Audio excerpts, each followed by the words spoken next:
What's up, dog? What's up, dude? How you doing, man? I'm amazing. You have beautiful eyes. Thanks, dude. That's what you've been saving for the pod. That's funny. As we've been hanging out, you're like, I'm not going to tell him his eyes are beautiful yet. Until- Wait until till we're the- on camera. Yeah, we've been hanging out for kind of 2 days. Yeah. It's funny because now everybody else that I have on the pod, the fact that I don't say it to them, it's sort of a that lack of positive comment is a negative thing or whatever. A compliment not given is an insult. That's right. Everybody else has been on the pod has dog shit eyes. Well, no, but it's only because the compliment wasn't there. Listen, I bought this color hoodie because it matches my eyes. They're like a nice dark green. It was I also have the intentional. You're here at a time where we've got kind of like a really great natural sunlight coming in. Oh, nice. Yeah. Just to be polite to the other time. people. I'm like, no. It's not no, this the is looking eyes, good. I can tell that the thing's slowly rotated to the left. great. The whole pod's going to be slightly diagonal to the left. And Yeah, that's okay. Hello. Just it. I'm going to present you as a all gift good. with this tiny cheese man Hell as a yeah. thank you for having me on Thank here. you, man. I appreciate that. Yeah. Folks, if you don't know who Cheese Man is or who Scott Bigos is, my guest this week is Scott Bigos of CheeseParade. I'm going to rip this open. Yeah, dude. Hell yeah, dude. Thank you. It's a nice That's little great. plush. Pretty high quality, actually. These are We gotta- not we gotta actually get him for on sale, third mic. too, so this isn't even like a... So Scott and somewhere. I know each other from Philadelphia. We lived like a block from each other. Yeah. In Manayunk. We'll fucking talk about Manayunk, dude. Dude, But, dude. We were at a party, and Yes, yeah. the conversations were kind of boring. And then you said, what do y'all think about blackface? did I really? You did say that. That's funny. And it was just to make the conversation more interesting. And I was like, I like this guy. That's funny. and then Wow. and then we were fucking locked in. And then we were like, oh, we both live close to each other. Yes. And then we Ubered from the party. And it was like, hell yeah, dude. And then, It's like 2018. yeah. We found we just kept hanging and we were like, Yeah. we realized we were both into Smash Brothers. Wait, I'm gonna give a little more context of who Scott is now, though. Also, Scott is part of a sketch group, CheeseParade, and you've almost certainly seen it. Yeah, it is slowly falling. Yeah. We fixed it. Yeah. It's back, baby. New York's back. Yeah, Scott's and this is the mascot of CheeseParade is the Cheese Man. Mm-hmm. And they're going great, man. Yeah. Okay. I feel like is that all? That's the main stuff. That's the main, like, of who I am. Yeah. I'm Done. like a film. Yeah. I was like a film student, film guy. Wasn't really into movies much, but like I went to film school and then kind of like used that as a way to channel comedy, you know? Didn't really relate to the other film students because they all loved movies so much. You were more into like sketch comedy Yeah, well, I was more into like or just like comedy movies. some people.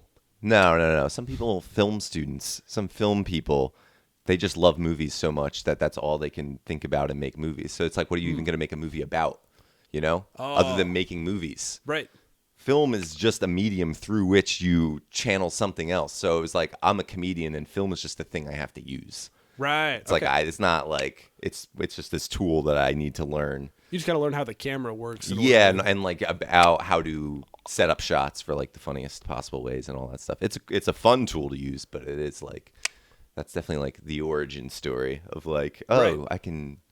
this is something if I get good at, I can channel comedy through it. Yes. You know? I know, and it's working, baby. Yeah, It's going it is well. Hell working. yeah. Yeah. I'm gonna come back to so then we realized we lived near each other. Yeah. We started playing Smash Brothers and stuff. Yes. But then we also realized that we talk about comedy and Smash Brothers in similar ways. The idea of the meta. Yeah. And this is so the idea of the meta. Meta comedy means usually when people say meta comedy, they mean like comedy that is like breaking the fourth wall or referencing itself. Yeah. But when we're talking about meta in this space, we're talking about more like The game within the game. Yeah. That's what we're talking about. In the space of Smash Brothers, how would you describe it? Maybe also, or like more video game meta. Yeah. In the video game meta, it's just like little things that normal people might not even see as happening. In a Super Smash Brothers fighting game thing, it's like every time they do this move. Every time I do this move, they shields. Therefore, I'm going to pretend like I'm going to do this move and then actually grab them, which counters the shield. And there's just like, and then the other person sees that, and then they're like, oh, they're pretending to do this when I do this, so now I'm going to do this. Right. And then that's like a whole game that's being played that normal people are not even aware of. Right. Or Yeah. even to begin with, like, I guess it's like it's top level strategies behind the scenes that aren't necessarily part of the main thing. Yes. So it's like even character choice. Yeah. Where it's like there's a meta thing, and I think a lot of people in the video game space are like extremely aware of video game meta, where they're like, oh, that character is bad. Right. And like you shouldn't pick that character. Yes. Or in the space of other games, it's like Overwatch or something. You ever play like a game where it's like a team, where it's like Yeah. Splatoon is the Nintendo version of that. So yeah, 4 players shoot. You pick different weapons. So there's different weapons that are better in the meta, and the meta is also something that can change too. Yeah. Like so, it's like the current meta is this, but then somebody kind of comes up with a new strategy that breaks that, and now another thing is popular. So Yes. that's really cool. Something interesting about Overwatch.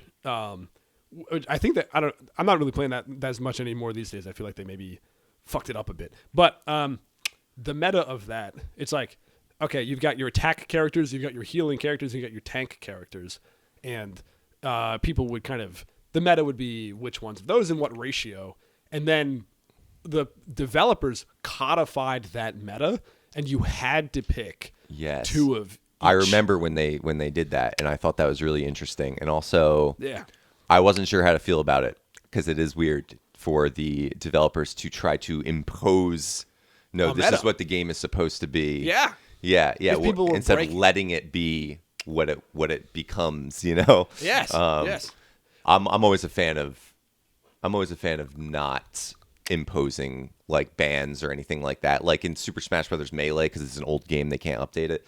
People want to like ban certain moves or characters, and I'm always a fan of like, well, let's like, I really want to see if people can come up with a counter, because that's exciting to me. Yeah. It's so exciting to not use the most popular thing. Right. It's so exciting to not use what's the most powerful and theory crafting. That theory crafting is what gets me going, which is just like sitting around and thinking about possible strategies in anything, not even just gaming, but like. Well, that's sort of my exact point. Is like we were talking about how it was like true for gaming. Yeah. And they were like, oh, this is something that you can apply to the dating apps, or you can Yes. apply to doing comedy Right. or whatever, or posting comedy videos. Yes. And so I think we actually had, I think maybe in like 2019, we had planned to do some sort of thing where we talked about the meta, but then COVID happened. Yeah, do you remember that? yeah.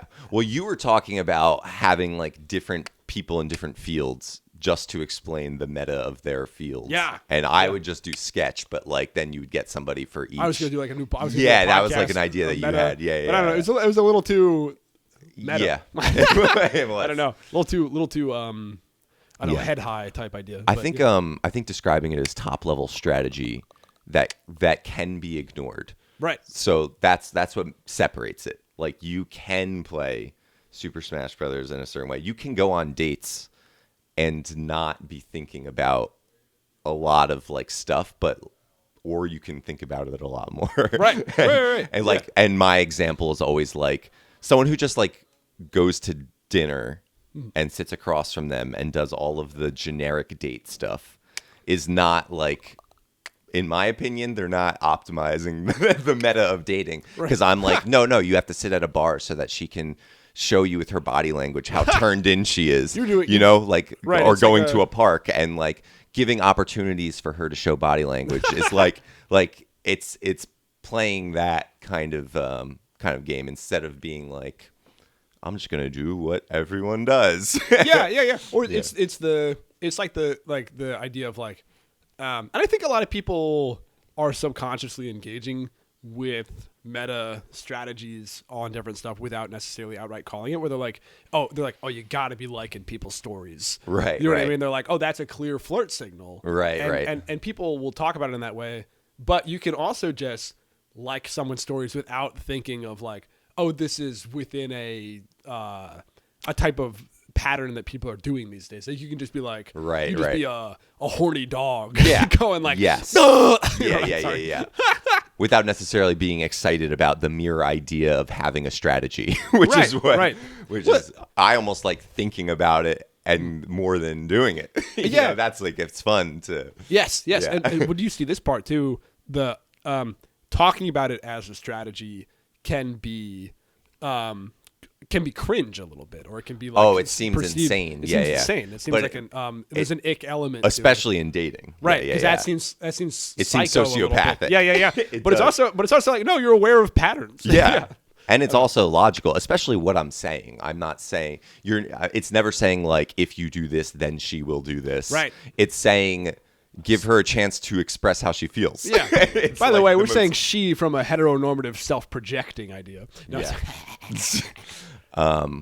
or he if Scott changes his mind in the future. This is filmed in 2025, so as of now, still straight. But yeah, so yeah, no, I think as long it can come off that way if your strategies are fucking insane. But right. Or if you think it's like a guarantee. Yeah, if you think if you think it's an input machine of yes, yeah. if you think you're going to get something, but really the meta is to get information, is to learn more, is to set yourself up to learn as much as possible. Yeah. That's what you're really trying to do. Or it's also like there's clear, obvious things that you can set yourself up for failure. Where Yeah. it's like, and people talk about the idea. I mean, people talk about these things where it's like, oh, is going on a movie on a first date a good idea or a bad idea? Right, they do, yeah. Because it's like, well, do you get to talk or do you not get to talk? And it's like, you are meta gaming Yeah. date strategy. Right, exactly. Yeah. You know what I mean? Yeah. Exactly. Yeah. So like, it is. yeah. It does exist on that level, Right. especially. Conscious versus subconscious meta gaming. Mm-hmm. Yeah. It's interesting. And how does it relate back to sketch comedy? Well, I would say from Yeah. how we talked about it. Yeah. I mean, I'll give you a chance to answer first, but I also Well, think what do you? Yeah. You the can, two paths of both the comedy content itself as well as the content strategy type stuff. And I think a lot of people really hate the idea of content strategy as a they do. They which do. is valid. It is valid. It is valid. I've started. It's become one with me now. I just when I think of an idea, I know how I've almost come to embrace it. I've embraced needing the opening shot to be interesting. I've embraced needing the first 3 seconds to be a hook of some kind, because ultimately, if it's a good idea, then you can structure it in a way that works. Right. Within that structure that'll work in the algorithm. So like the biggest lessons that I learned were, cutting from the beginning, getting right into the sketch. This is like stuff that you learn, but I definitely don't think you should try to come up with sketches that For would the be algorithm? good for the Yeah, algorithm. that's I crazy. do not think Yeah. that way. Yeah. Like, don't It's like, do that. Which side are you letting lead? It's like I Yeah. think it's wrong to have it like look bad and sound bad and have the captions be bad and not have the right hook up front because you want it to do well online. Yeah. But it's wrong to write a sketch that you think will do well online because that's crazy. That's like you want to make content that you like. Yeah. And it's like Yeah. and by Otherwise, and sorry to use the word. Sorry to say the word content. Sorry. Yeah. Sorry. there's sketches. It's art. Yeah. But you want to figure out how to package that art for. That's what it is. Yeah. It's packaging it in a way that works, and you come to embrace it in the sense of like, it is cool that this sketch starts really quickly. Yeah. It is. It's kind of cool that as soon as you get into it, you're like hooked into it. So you start to embrace those elements. But yeah, you definitely want to think of sketches first completely differently. The only problem with sketch comedy specifically is sometimes you want to set a normal tone so that you can twist it. And you can't really do that. And I just recently made a sketch where it's a commercial for LSD. It's a commercial for psychedelics. And it worked on Instagram and Facebook because it got shared a lot. But it didn't work at all on YouTube and TikTok because the opening image is just a mom saying, when you have kids, it can be hard to keep the house clean. People literally think it's a commercial. And it's not interesting. Right. So they're just going to swipe up. But I needed to set the tone of like, this is just a regular commercial. Oh, yeah. And then it's funny when you twist it. And I actually did consider starting the sketch 5 seconds later to when she says, that's why I use psychedelics. For that to be the first line. That is a better hook, objectively.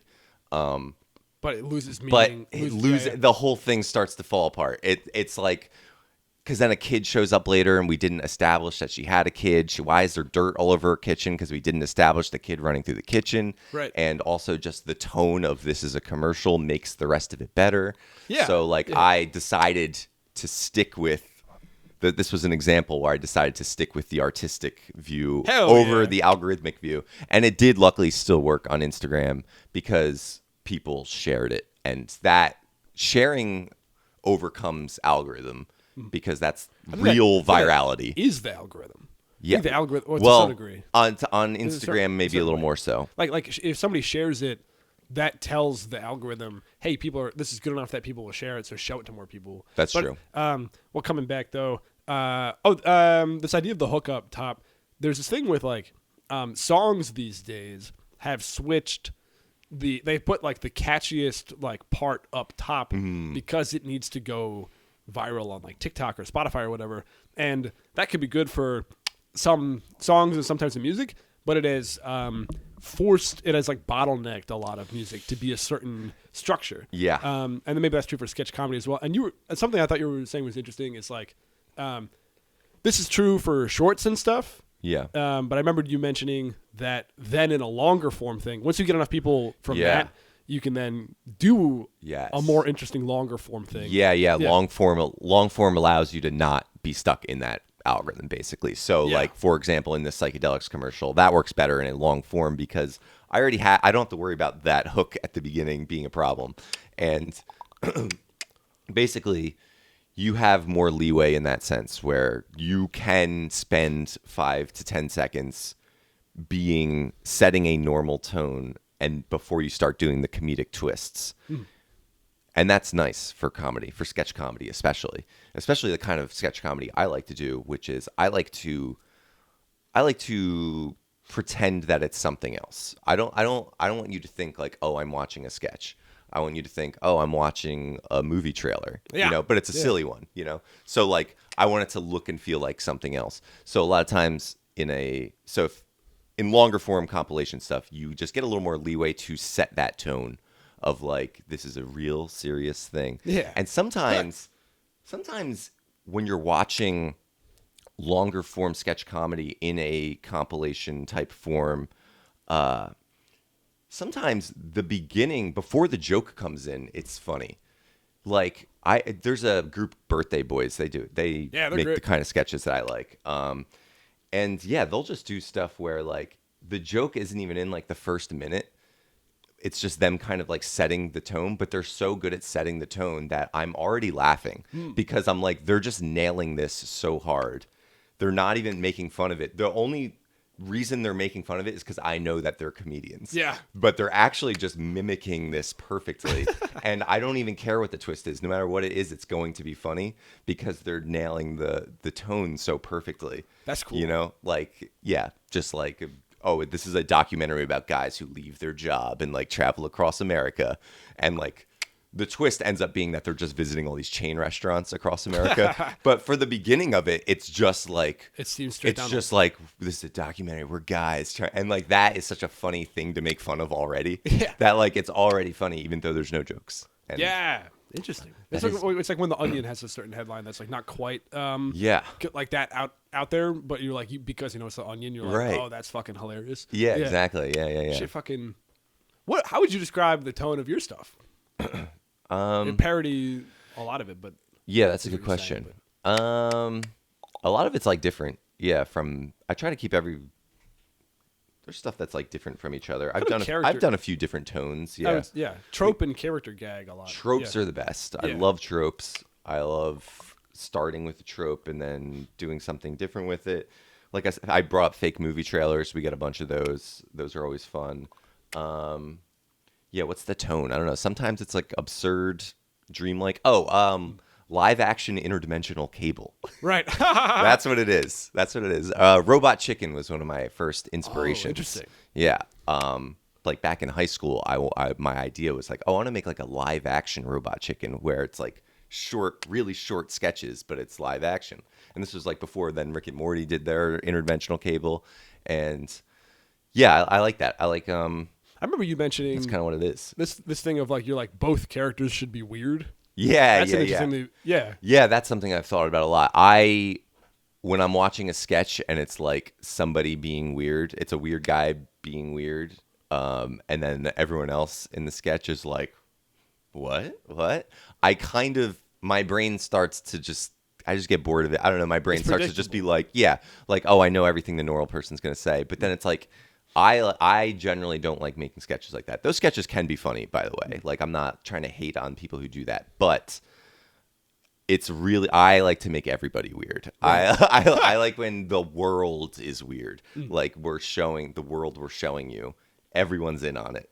And you were saying you like to have it be like grounded and like it's not camp. It's like it's very like or maybe it's camp, but maybe it's like okay, if somebody's a wizard, yeah, you don't want them to be like I'm a wizard. You want them to be like I'm a wizard. Yeah. Like, yes. To, like play it real. Oh, totally. Yeah. Yes. Actually, and like related to that is like I want actors more than I want comedic actors. You know, I don't want like comedians being silly.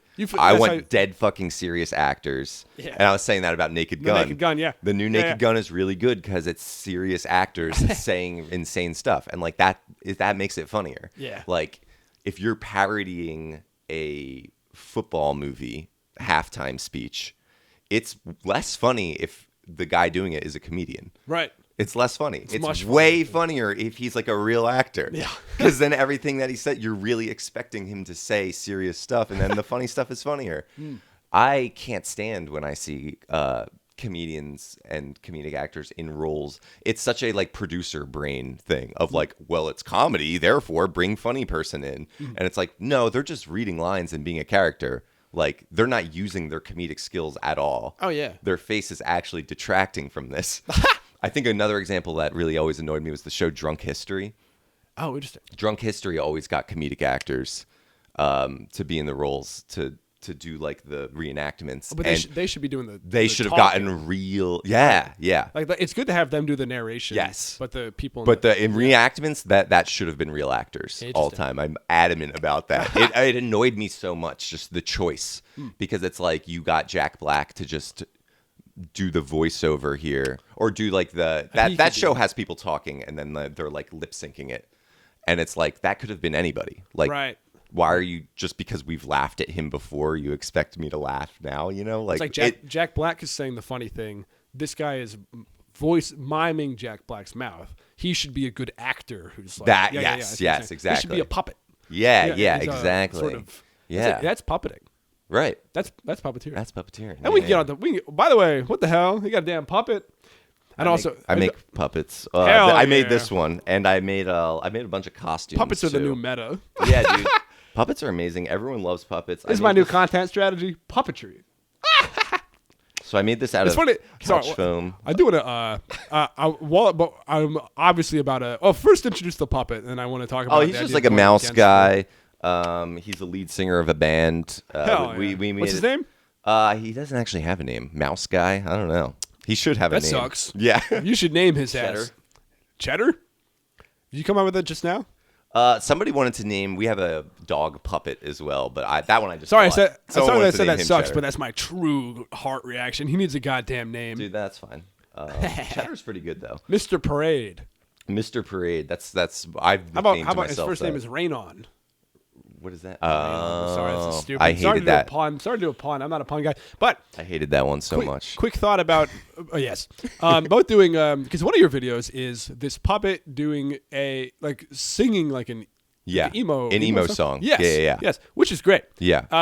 And this idea we were talking about before of like content and content strategy type stuff. Yeah. And I like to do things that actively goes against what I think a lot of people think would be a good content idea or a good content strategy. Like I just posted a roundup of tweets where it's like, what if poop was a bug that was alive and you had to kill it? Right. And I'm like, I think a lot of people who were playing for the algorithm would not think that's good. And honestly, I didn't think that was going to work. I also didn't think I wasn't like, this is a good algorithm play. I was time to shake weak followers. Yeah. But I think that like you doing that is a very like of the heart. It's like using the platform to then be like, here's something I just wanted to fucking make, dude. Yeah. Here's something I really wanted to make. Yeah. It's not at all for. Yeah. It's not for. It's that was the weirdest thing I ever made, but I was so proud of it. Like it's great. It was just so like it was just in my head. You know, I heard the song. I always wanted to get like a little puppet. I don't know where it came from, but like the idea of a singer of a mouse hanging off of Cheese Man. Yeah, that's good. And singing. And when I heard the song, I was like, that is a perfect like 30 seconds to do. And lives in his holes type energy. Yeah, and then the hot dog and popcorn man as like the band, that was like from an earlier kind of idea of like what is Cheese Man? Like maybe like low key he's like part of one of those like movie theater mascot lobby groups, you know? Yeah. So like what other like people would he be with? And okay, and also what's this guy made out of? So this is like couch foam. You can kind of see inside it. And you can buy like a block of couch foam. Put him near the camera. Right there. In my backyard. So you can in fact, you get out of frame and you start using him. Yeah. If the mic was close enough that you could hear me. He's got a mic. I should have plugged his mic in. Yeah. Oh, that's funny. It is a real mic. Is it really? Yeah. That's funny. It was easier to buy a tiny mic. So he's made a couch foam. You can cut couch foam up with like a turkey cutter, an electric turkey cutter. Cut it into like the basic shapes, and then you can use scissors to sort of like cut. You can kind of sculpt couch foam using just scissors, and then you can carve out specific parts more detailed with razor blades, and then a lot of it's just held together with hot glue and the fur itself. Okay. So couch foam. What is this? What is this here? This is just the fur. Oh, this is the fur. So one piece of fur goes from the bottom of the mouth all the way down to his body. So the bottom of his mouth is holding up the whole body. Yeah. The bottom of his mouth is holding up the whole body. Like down here? The fur, the only thing connecting his head to the body is this fur. Oh. And the only way this fur is connected to his head is glued to the bottom of his mouth. I see. I'll level with you. That does seem structurally unstable and like it will rip in a bad scenario. Has it ripped? No. No? It's good? Well, it's going to be good until it's not. Okay. I'm surprised that it's held up as well as it had. Oh, yeah. Yeah. But like especially these eyes are just hot glued on. Oh, I see like the middle part of his eye actually came out. These eyes that's black Play-Doh in his eyes. Oh, really? Yeah. And then white around? Yeah, and these like white beads with holes in them are just you can just get them at Michael's. And I painted them white. And they're just hot glued on. And that was that was tough because it's like I made this whole puppet and it's like if I mess up hot gluing these eyes on, and it looks dumb. Oh my god, yeah. There were a lot of moments making the puppet where it's like I've been working. This could fuck up the whole this thing. could mess up the whole thing, like gluing his ears on and stuff like that. And it's like it's just hot glue. Hot glue is really amazing, is what I learned. And like this is just fur hot glued on. I cut out the little feet and the felt. Hot glue, fur, couch foam. The mouth is like. Is it one hand in the mouth, one hand on the mic? One hand holds this. Yeah. One hand holds the. Also, I had to learn. Like I followed a tutorial. And the tutorial was to make a puppet that's like a full hand and mouth, but I wanted a little mouse. So I had to kind of like adapt the tutorial. Oh, to make it smaller. Because I'm doing this with my fingers. So I had to making it smaller was like a whole thing. It was a whole tough thing. Oh, shit. There's also a piece of like a storage bin. Those are the mouthpieces, the mouth plates. Oh, to get that to be solid enough to because otherwise it'd be kind of too soft. That's what's going on in here. So these are two, and so you cut those, and then you use the red felt of the inside of the mouth. That's what's holding those pieces together. I feel like that'd be a good use for my old, like I've got these old retainers that I don't use. I'm like, finally, like I could glue them into a mouth and use them. Sorry, you're saying those? No, start chopping them into mouthpieces. What are the whiskers? Just wire, black wire. Nice. I bought at nice. Bigos. and the nose is the same thing that the eyes are. It's those little beads. Oh, yeah, and yeah, I yeah. stuck the wire through the hole, turned it sideways. Nice. Yeah. He looks great. Thanks. It's yeah, good. I'm pretty proud of him. What's I didn't the- expect him to turn out like this good. The pink ear is what? The foam or no, That's foam. Yeah. That's just the natural foam. No. color? The that's felt glued onto the foam. Okay. There's also so I'm using hot glue, but I'm also using spray adhesive to get flat. In some cases, spray adhesive is involved. I forget Like exactly where. Like the mouthpiece is spray adhesive. Because you don't want it to be like bumpy. Yeah. Okay, I see. Yeah. When you need to do like flat felt stuff. That's neat. And what was this inspiration to get into puppetry? Puppets just spark joy. I feel You that. know? Yeah. That's all it is. And yeah, I just felt like a puppet. So Cheese Man's our mascot, but he doesn't talk. And I felt like puppets go with him. Like he fits in a universe with puppets. Yeah. So it just always kind of made sense. Like we should have puppets down the line. Cheese Man was like the first one you made years and years ago. Yeah, so actually my friend made the original Cheese Man. Shout out Pat Bertha. So there was like the original high school sketch group. Yeah. My one friend named us CheeseParade, just no logic behind it, sequence of words.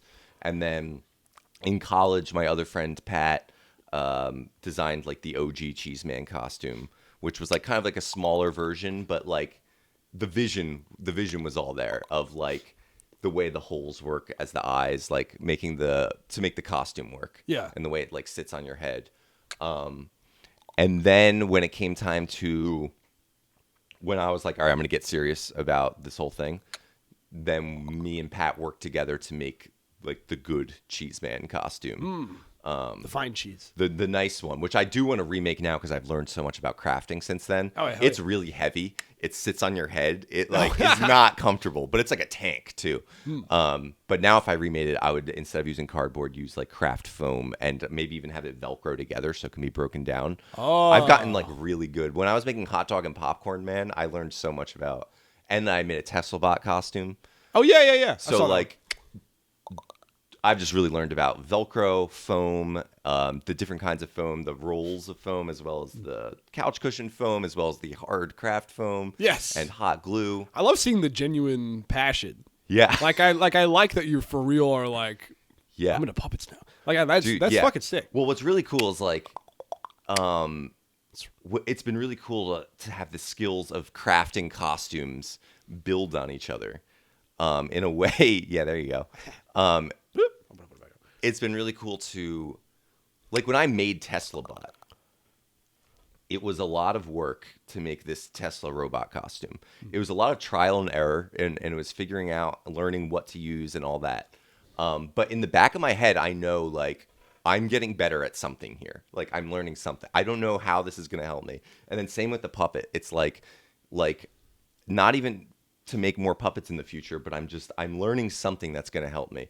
And then by the time I get to like my third costume, like after Hot Dog Man and like when I'm making Popcorn Man, it's like, oh, I know all about Velcro because I made Tesla Bot. Oh, I know all about foam because I made Hot Dog Man. Oh, I know. Yeah. And it's like, I just got chills thinking about it. It's seriously, I love challenging myself. It's like RuneScape skill tree in real life. Yeah, but the cool thing is you don't know when you're gonna recall these skills. Yes, you have no idea. It takes faith. Yeah, like, you have to challenge yourself to make something. Like I'm gonna force myself to learn how to make a puppet and just have faith that I'm going to be better at something at the end. Yeah, I'm going to have skills in some way that are gonna like help me. And now, like, yeah, if I need to craft up props and costumes, like I can do it really good. That's fucking awesome. Yeah, that's great. I haven't gone down the path of puppetry. I've been going down the path of embroidery. Recently. Yeah. You've been embroidering. I got my little guys. Yeah, but it is yeah. a thing of like it's actually I could see like a very obvious linear progression of like, oh, this is when I learned to go backwards. Oh, this is when I learned to go inside that same hole. Yeah. Oh, this is when I learned to do two colors. You know what I mean? Yeah. And now I'm like, I mean, this hummingbird is like my favorite one I've made. Yeah, it's nice. Thank you. It's beautiful. I appreciate that a lot. But the very first thing I made is like a single bad fish. Right. And I'm like, this I still like that fish, but it's like not anywhere. Yeah. It's like just the color orange and like a tiny thing. Yeah, You know what I yeah, mean? yeah. But you almost don't even notice yourself getting better. I didn't realize. Yeah. Yeah, yeah. And then I'm like, then oh, I you're- want to make a bigger one. Yeah, right. Oh, I want it to be 2 colors. Oh, okay. I went from 1 color Yeah. to 2 colors that weren't touching. I was like, the body of the dragonfly is this color, the wings are this color, and then I was like, oh, 2 colors overlapping, and then I went, oh wait, I can do fucking 30 colors. Yeah, yeah, So I yeah. literally went 1, 2, 2, like 20. Like Right. the hummingbird is one of the first ones it's the first multicolor one I did. Wow, yeah, And I was yeah. like, and I was immediately like, It's like blended, yeah. dude, yeah. I was But like, it's oh, like such a breakthrough. exactly. And Yeah. but I could see that with the 2 colors, and I was like, let me just do that with more colors. Right, You know what I mean? right. Yeah, yeah. Those breakthroughs are It's crazy. awesome. It's exponential. I feel Yeah, like. You know what yeah, I mean? yeah. Well, that's what's cool. Yeah, and then like with what I was talking about, like different skills meshing together. And Yes, like that's like yes. making sketches. There's so many like little things that it used to be so hard, and it's crazy. Like when I think of like the amount that I would think about my early sketches and the amount of like thought, and then I'm like, okay, I got to get this location, I got to get these people, I got to get this costume, I got to get this thing, and it would be like overwhelming, and it would be hard to like get yourself going. Like I'm sure a lot of people who want to make sketches feel that way. They think about all of the stuff they have to do, and it's really cool to have slowly gotten so good at it, and slowly like that now I can like knock out like really complicated stuff in like a week, or like Is you a still- few days. Giant whiteboard still? Yeah. Nice. Giant Yeah, whiteboard in my room, and that's when I'm cooking on that whiteboard. That's like when I feel the most alive. That's what's up. Dude. That rules. Yeah. I gotta get a giant whiteboard, Dude, you do. I literally was like, that's one of the things, and I'm like, that's a good system. It is. It's Yeah. great. It's so nice to draw. And like for sketches, I'm like storyboarding on it, drawing the images. Oh, yeah. And then I Okay. make the shot list on it too. That's fucking sick. Just do everything on it. It's nice. I was thinking because I knew that your skill actually comes back and is relevant to the comedy in an immediate way. Yeah. I was trying to have the embroidery do that for stand up just by decorating myself on stage. Yeah. You know what I mean? Yeah. Okay. A little bit of like I'm trying to just have a butterfly on my person when I'm doing Yeah. stand up. Right, You know what I mean? right. I think that is actually an element of There's something. of branding. It's like It does you know what I mean? affect. It's the vibe. It's a Yes, motherfucking it's a vibe. Yeah. Yeah. I want to come back and also stay on this in the same capacity. The idea of going against the meta. Yeah. Right. What do you think the meta is right now, and what are you doing about it? Or going against it? Right. Well, when we were talking Puppets. about the music thing, I did think that would work within the meta. It just wasn't a comedy sketch. Right. It was just like, I don't care. I need to make this. And that's how I view ideas. I don't view them as options to me. I have to. I actually put it outside of myself completely. I don't believe in like a religious God, but I refer to the gods as like blessing me with an easy idea or cursing me with a hard idea, or challenging me with a hard idea would be the more optimistic way to put it. That's of fun. like when the idea comes, it's like, this is going to be a really hard one, and it's probably not even going to do that well. But like even if I think that, I still have to make it to get it out of the way for the next idea to come in. Otherwise, it's just taking up space in my brain. You must like that whole thing because like you also do stand up, and I'm sure you've seen that stand up doesn't have production value in the same capacity. So you must like doing all the production stuff. You're fucking making a puppet out of your own choice. Yeah. Of course. It's satisfying to get good at it. Right. It's satisfying to have the product. You like but the final thing. This was a lot of work. Right. It wasn't fun. I would have rather just snapped my fingers and had this puppet appear. Oh, really? Okay. Yeah. How long do you think? 20 minutes? to make this. Yeah. Like- No, a like- lot of time, because what you don't see is all of the failed. That's another thing, and I learned that with I learned that with making TeslaBot too. Having just being able to accept like when your initial strategy isn't going to be the one, it doesn't work. So I cut out his head, it was too big. Cut out another head, too big. Tried to like glue it in a certain way, didn't work. Cut out arms, but being able to be like, instead of like committing to one of the things that this is, I heard this from Jeff Bezos of all people. So, but stubborn in your vision, but flexible in your approach.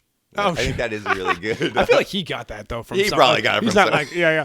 No, but it's true. It's like being flexible in your approach means giving up halfway through and trying a whole new thing. So I did that a lot with this. So this took like a couple weeks or something, but I don't know how like the hours exactly. For you like I wasn't like working on it before constantly. you did couch cushion, you're doing like chair parts. No, it's like wood on the inside. I had the cushion. It was just a lot of different ways to cut it, and it was getting the mouth functioning right and making it a mouse size. Yeah, was really hard. And then, like I said, every Yep, time and that puppet sure is the size of a mouse. Yeah. We all agree that that's a mouse. Yeah. Also, by the way, would you like to do a little arts and crafts? Sure. I'll just start. You keep talking though. Yeah. But another thing is, Easy. and I'll come back to like making stuff for the algorithm because I know that's what you asked. But I was gonna say, like every time I had to glue something on to the final puppet product, it was like this could mess everything up, you know? And there's a lot of time wasted in the fear of like making a move. So you're just like sitting there waiting to make a move. You know what I mean? Oh yeah, for sure. So and I think that happens in sketch too. Well, I've been trying to do embroidery, right? Yeah. And the thing with embroidery is it's like, brother, it's on that piece of clothing. Yeah. So if you fuck it up, right, you have made a ugly thing on your outfit. Yeah. And so I'm a little bit afraid right now. It's just back and forth in my mind where I'm like, if I want to do a new thing on this shirt, I really like the hummingbird. The butterfly is not. I do like the butterfly, but I think I want to add more to it or make it look different because it doesn't look like a butterfly. It looks like a butterfly on fire, which I kind of think is kind of fun, but that wasn't deliberate. Right. And so I'm like, oh shit. Yeah. But yes. Sorry. What is it? Decision paralysis. Yeah. That's what it is. Analysis paralysis is the rhyming. Yeah, you're right. God damn it. Sorry, no, but I knew what you meant. Yeah. So I'm gonna put this puppet to the side now. Oh yeah. Space for me. But like, that holds you back a lot in life. I can show you. You want to learn embroidery in this moment? If it's easy, yeah. It's easy as fuck. All right. Do you have something you want to embroider? Do you have a piece of clothing you want to embroider? No. I could go grab a piece of clothing real quick. Grab something you would put a little tiny something on, and I'll get it. I'll get you. Hello, everybody. Wee. We love comedy. I'm gonna make a thingy, majiggy. We're gonna do a little fish or something. I've been doing. We lived in the same neighborhood. And I'm gonna reveal this turtle that represents our old area. Yeah, I'm vamping, folks. This is what they call vamping. This is the art of vamping. Who gives a shit? Fucking. What am I fucking? So, what's your content strategy? What's your hashtag strategy? I'm a big hashtag guy. Sorry, I was vamping. Oh, by the way, the question from before, as I show you embroidery, is something to think about is making things that deliberately go against the algorithm or are sort of like harder to swallow for an audience. Mm-hmm. I try to do that sometimes because I find it fun, and I also think it's like I think people like it too, and like if I do something that's like I've got this like just did this tweet about like torturing animals, and I'm like, that's not like meant to be. You know what I mean? I just like the idea of it, and I know it's going to go again. Anyway. That's not something that I would ever do. Right. In my opinion, making something deliberately against the algorithm is still letting the algorithm control you. Oh, but it's not. Okay, let me put it this way. I don't think about it. No. Okay, let me put it. I didn't make that tweet deliberately against the algorithm as much as deliberately against a certain sensibility of taste. Right. But then when I take those, I made those poop tweets because I find it funny. Yes. And I made that poop is alive and should be our enemy type tweet out of a deliberate going against a certain taste because that's what is funny to me about it. Right. When I take that roundup though, and then I post that. Crafting the post, that goes against the Yes. I'm not writing poop should be alive and should be our enemy as an anti-algorithm. Right, I got you. The packaging is anti. Yes. I got you.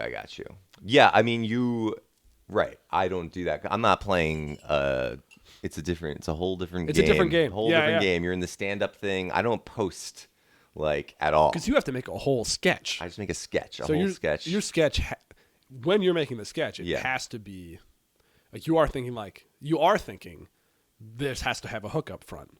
Well, Like- when I'm in the writing, when I'm in the writing part, Right. I'm never like sitting around thinking like, what would be a hook for this? Right. What are the best hashtags to use? Yeah, I don't use hashtags. Yeah, Yeah, I don't yeah, believe in any of yeah, that.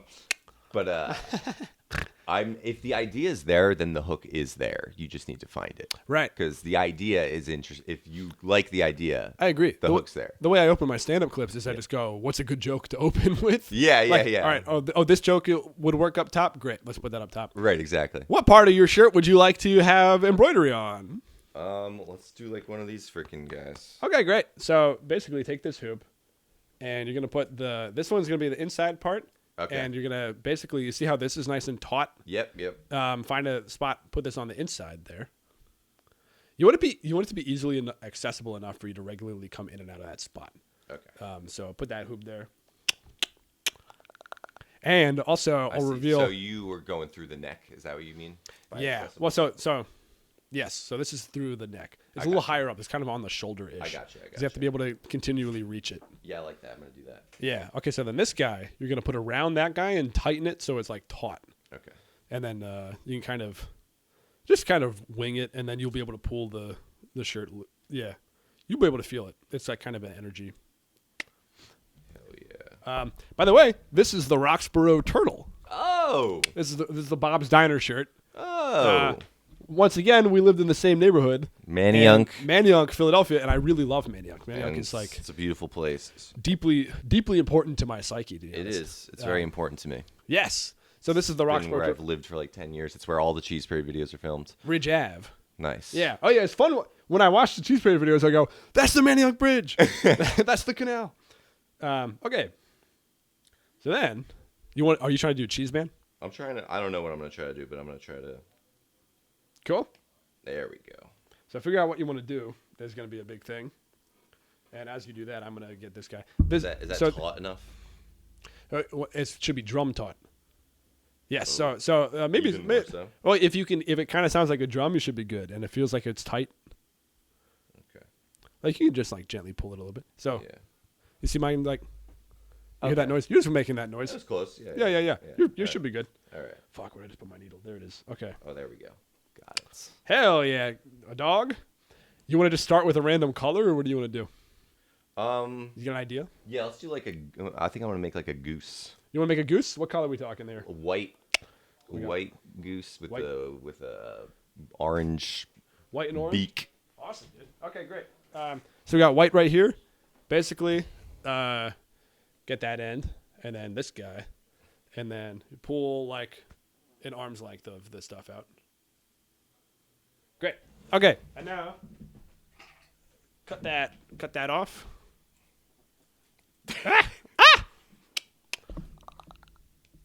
Go deeper in the scissors. Yeah, okay. So that guy, you're not going to use the whole thing. The thing with embroidery floss is that it comes kind of as a 6 strings together. Okay. So grab it by the one end. Yeah. And basically try to peel 3 apart and the other 3 apart and kind of have 2 chunks of 3 Okay. going. What I'm doing, by the way, is I made this one early on, and I think it's kind of ugly. So my plan is currently to fill in the colors on this Ridge Avenue turtle. I was going to fill in the shell, because I think from a distance it looks like poop from a butt. I see a turtle. I think you're close by. That's true. I want to make the green a little lighter because it's too dark on the black, and then I want to fill in the turtle shell. Okay, so when you have 3 in one hand and 3 in the other. And you can kind of split them up anyway, right? It doesn't need to be like a particular 3 and a particular. Yeah, it 3. doesn't really matter, and it might seem like it's like more than that because some of them are like kind of joined threads together. All right, I got it. Okay, now here's how I do it. Actually, I'll show you this. What I do is I get them apart, and then I kind of put just gently pull them apart until there's 2 chunks. Oh, okay. But you kind of want to do it. Thing? Yeah, you want to do it kind of slowly because it might bunch up, Gotcha. which is annoying as fuck. And I'm gonna do a couple loops on this damn turtle. Scoop. Embroidery pod. I'm locked in. He's locked the fuck in, dude. You can go faster than that. If it starts to bunch up, what I do is I just pull that down. Oh, I got you. Yeah. You almost got it. Fucking there. Okay, so put one away for now, and then the other one kind of just straighten it out a little bit, and then what you want to do is on one end of it, just try to tie some knots until it kind of makes a little clump. Okay. So, get as much as you need to make some knots. So tie knots maybe you're gonna have to tie you have to do 6 times and try to. It's tricky because. Do I start with one knot and then keep adding knots? Just keep adding knots until they kind of form a clump. Gotcha. They're not all gonna hit the same spot. I've gotten better at You see how it's not. See how it's not that big. Yeah. You want it to be too big to be able to pull through the fabric. Got it. Because that's gonna be the anchor point. You see how that didn't hit the same spot? Yeah. So basically, just keep doing it until you get a nice little fucking lump. Mm-hmm.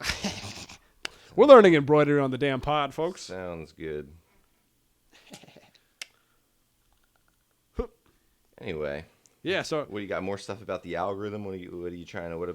What kind of meta are you trying to talk about? Okay. Well, a little bit of podcast stuff. Yeah. And you can see that this is not maybe good podcast content, No. which is fine with me. Right. But we were talking about before where I'm a lot of comedians are doing the thing of weekly podcasts, guests they care about. I don't care about this guest.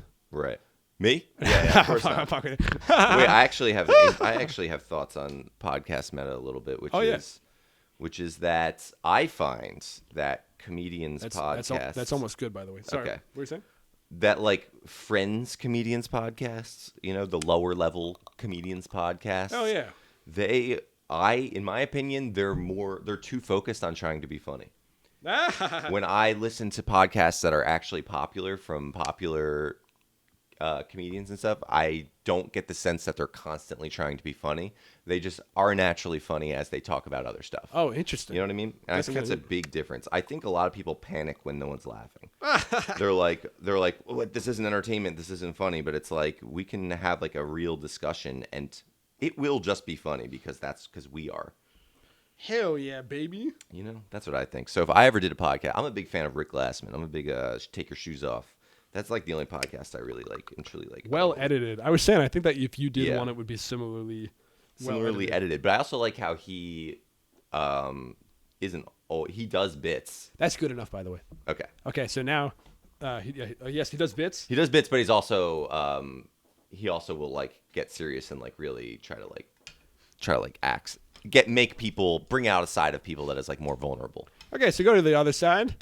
You can use your mouth to get it wet, and then the needle eye is pretty big. You'll be able to figure it out. I would get your fingers even closer to the end of it, and then try to pinch it through.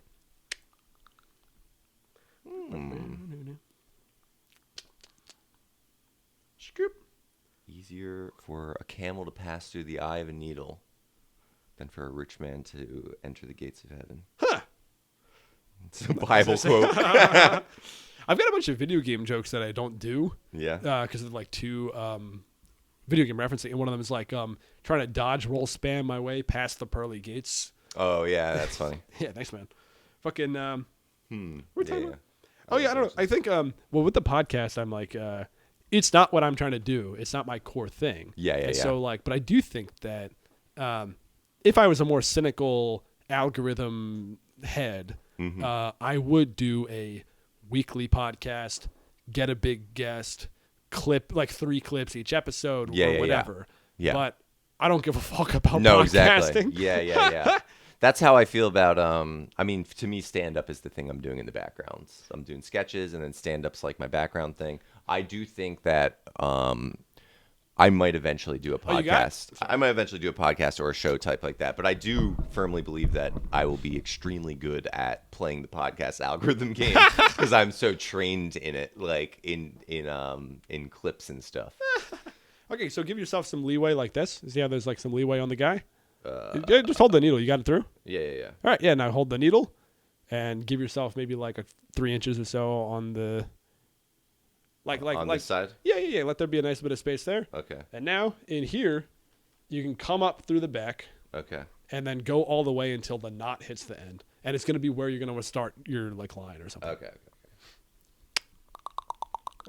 Check this shit out, folks. Let's just do it. Yeah, okay, so now get it from that side, and then you're going to want to make sure that you pinch it so pull the needle up a little bit, and then pinch there. So you make sure you pull it all up nice and through. Do nice and slow, and then, there you go. Nice. So now, here, you get to make your first little line. Right. Now you get to make I can make a whole line. But I could go I would recommend not going that big. How far would you go? With Pretty one small. Line? Yeah, okay. Yeah. I would go small as fuck, honestly. Okay. Here's a rough I estimation. have to figure out what up is, what direction up is. Okay. Yeah. Yeah. All right. Yeah. I got you. Oh, so go back in. Sorry, the top. I'm trying to analyze what's the top. Oh yeah, of the shirt. yeah. Okay, I will go back into the top. Yeah. Yeah, I'm just baby. like, all right, there's the top. Hell yeah. And now I'm trying to visualize a goose. I wasn't really up until this moment. Now I'm like, okay, now I see. The only podcast where I force all the guests to visualize a goose. Visualize a goose. But so I've been trying to make all my embroidery stuff that matters to me, because that way, I really care about what I'm doing. So like the Ridge Avenue turtle, I really fucking deeply care about. Right. There you go. You got it. Now you do the same thing. You just don't pull the old knot. I accidentally pulled the old knot. But you can from this side. Yeah. So while you're doing that, I got you. Yeah, pull that one a little taut. So that's. There you go. There you go. Ooh, Hell yeah! I did it. Okay, so now here's the thing: is whichever way you're going, come back up through the back and then go backwards towards that one. Oh, I got you. Does that make sense? Yeah. Yeah. This motherfucker got it. He's got it. Hell yeah, baby! We're making a goose. Hell yeah. The only podcast that hits an abrupt silence. Yeah, where you need to make a goose. I mean, this is just a visual. You don't even have this on Spotify, right? Yeah, I took it off Spotify. Because they're evil. Yeah. Fair enough. Yeah, I mean, so is Google, but I feel like Spotify is being very blatantly evil and yeah. You know what I mean? It's very disgusting. I don't know. Yeah. Well, my only thing with Google is that YouTube is my living, so I am grateful for that. Have you heard this idea? People say if your full income is from these platforms, you work for YouTube. Yeah, exactly. That's your job. Yeah, it is. Yeah, I technically I work for Google. Right. Technically, I'm a Google employee. What's that thing? The Noogler? What's it called? I don't know. Let's call that. New employees at Google are given a little beanie cap. Oh yeah. Yeah. How's it going, by the way? Good. I made 2 lines. Nice. Oh yeah. Make sure you pull that little taut. Yeah, there you go. Okay. Nice. You see what I'm saying now? It's it's a little disconnected, but that's fine. Right. But you can just, if you want to, just fucking do it right back in that spot. Right. My shit ends up looking crazy as hell. Right. I don't even look at the back. What I do is, when I'm on, I'm gonna put it on. Let me get it through the back first. So, this guy's in the back, right? I look at it from the front, and I don't look at it from back. I poke up through. You poke through. And I'm if I'm poking at the wrong spot, I just move it. Yeah. All right. Hell yeah, baby! Goose, the goose is loose.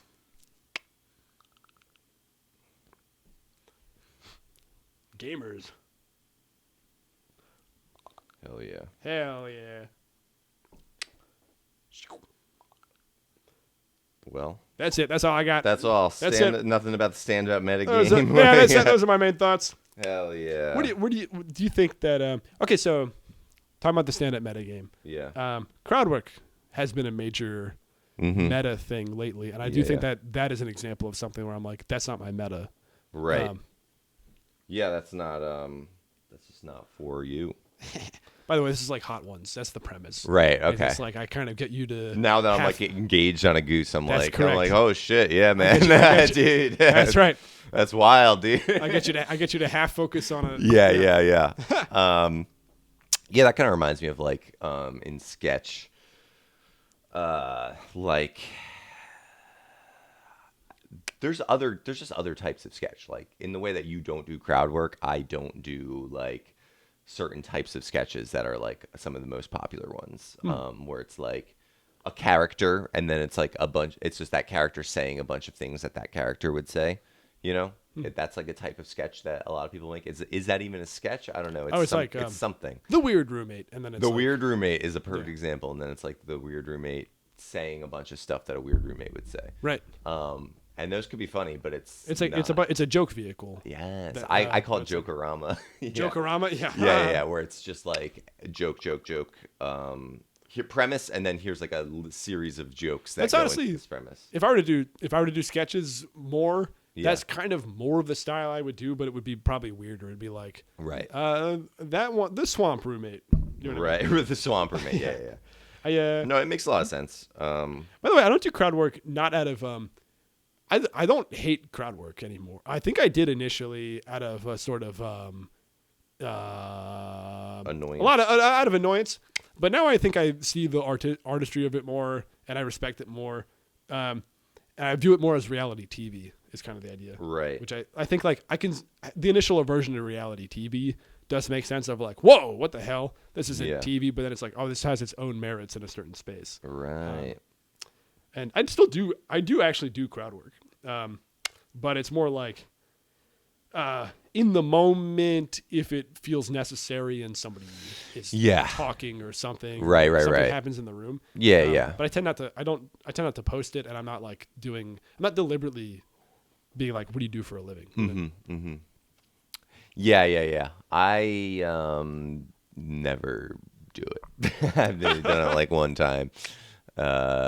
It's just not.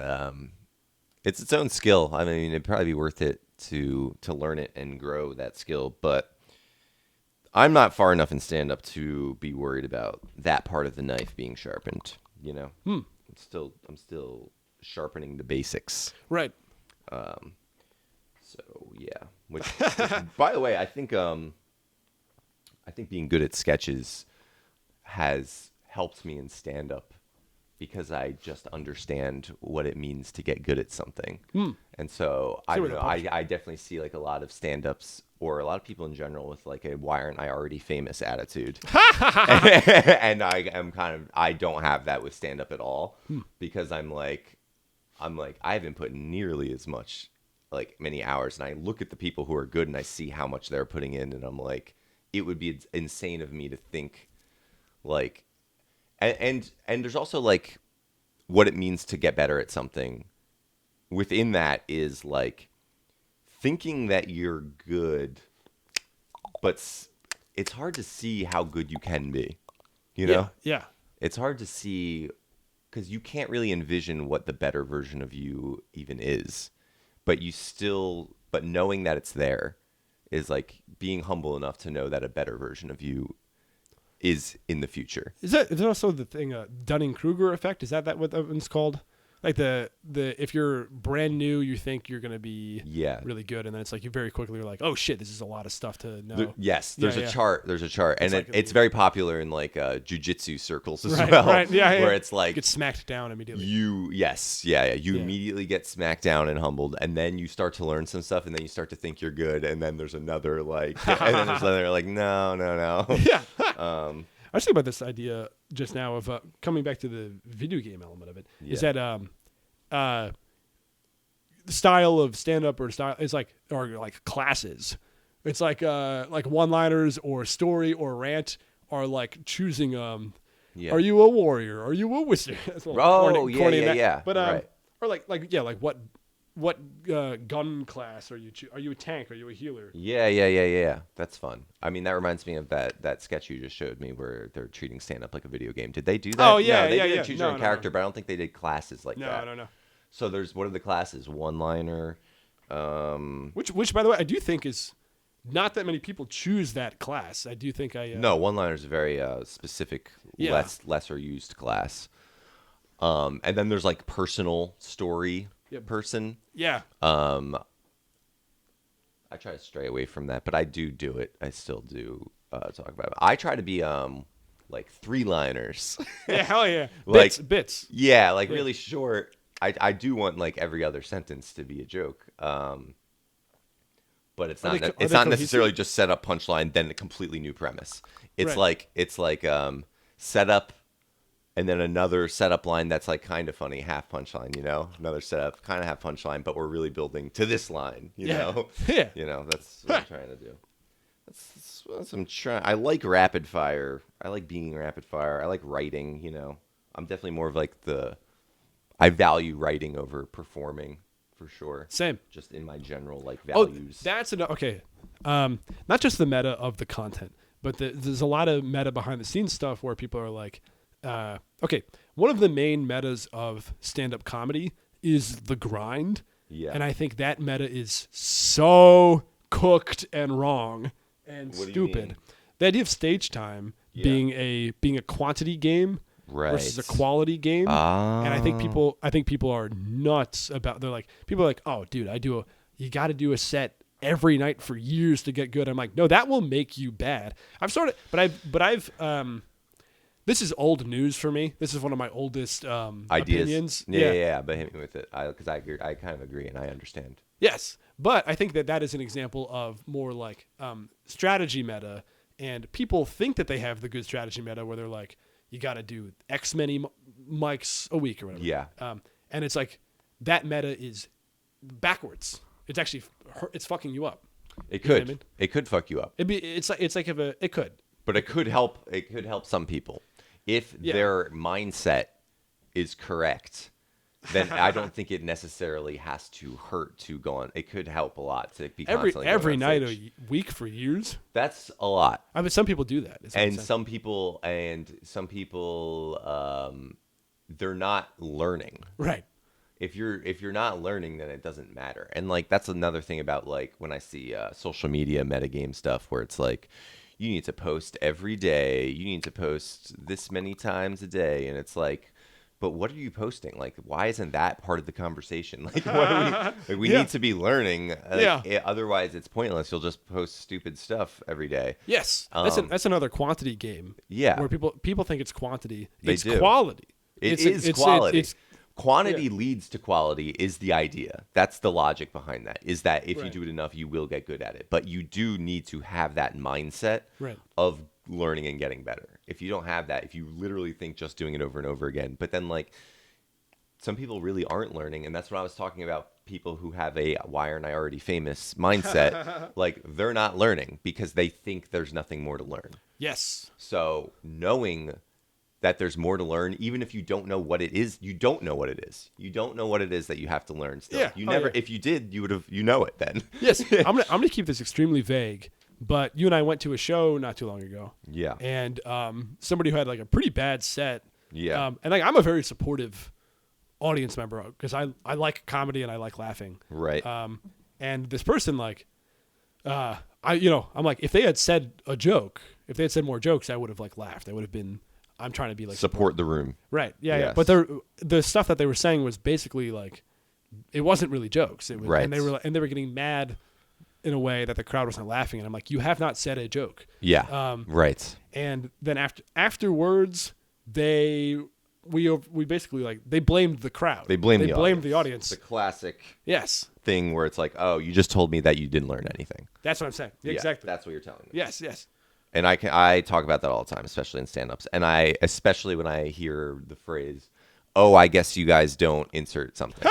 So they'll say a political joke and they'll be like, oh, I guess you guys have a different political opinion. Or they'll reference a movie and be like, oh, I guess you guys haven't seen that movie. And I'm always in the audience like, no, I do agree with those politics. And I have seen that movie. And Your joke was bad. the joke just didn't work. And I'm not upset that the joke didn't work, but I'm upset that you didn't learn anything. Yeah. I'm now annoyed that you are going to tell that joke again because you think that it has something to do with, and like you're never gonna learn. Like you're. Oh yeah. This is idea of I think that what was I thinking? Oh, comedians can be bad in two ways. One is just like the jokes just aren't working. And I think that's fine. I think if you like, Yes. I've told plenty of jokes that have bombed. I've seen plenty of people who have bombed. And I'm also guilty of the other type. which is like, okay, it's one thing for it to not be working. It's another thing to be like unlikable and rude. Yes. And I've fucked up, and I've gotten like when I was early on, I've been like, Yeah, right. But I think like you see comedians do that thing where they're like, that person blaming the audience. Start turning on the audience. Yeah. You're being confrontational. Yeah. It's not helping. Exactly. Yeah. You're digging a bigger hole. Right. Also, right. By the way, how's it going? It's going all right. I'm figuring it out. I'm learning. He's figuring it out. Listen, I didn't expect to be good at it right away, just like we're saying. Yep. I thought he'd be good at it immediately. I'm like, what the hell is this? What the fuck? What the fuck? So basically, what happens when you get to sort of the tail end of it is that you then tie another knot lump on the other side. Gotcha. And then that's what holds it in place. Okay. That's what I'm doing currently. And so basically what I've done with this guy is I've just added some brown.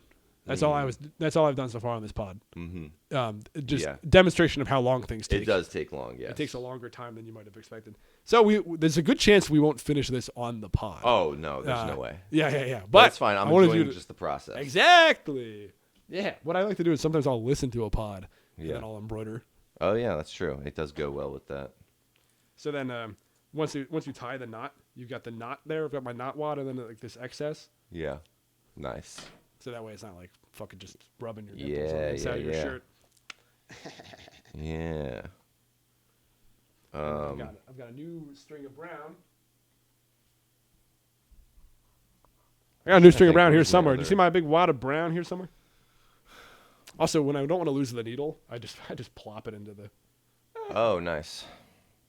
Needles are fun like that. Needles are fun like that. That's probably all I'll do for now for my guy. But I'll let you. Okay. Yeah, I'll keep dicking around on here. Yeah, we can do a little bit more. I've been trying to keep the pod a little not infinite, partly just because I started actually recording in 4K. Yeah. And that is way more storage. Yeah. And so if I do too long, it'll straight up just cut out. Well, I'm having a good time. I can keep going. I can talk about We'll do a little bit more. Yeah, talking about. And are there any of our major?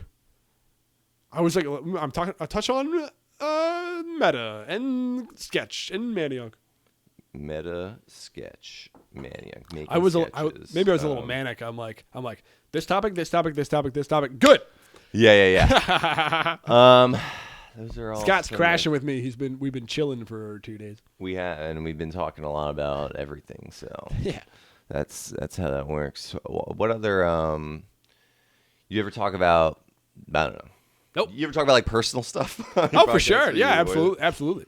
I don't have any like specific thing, but I do think that that's fun to talk about.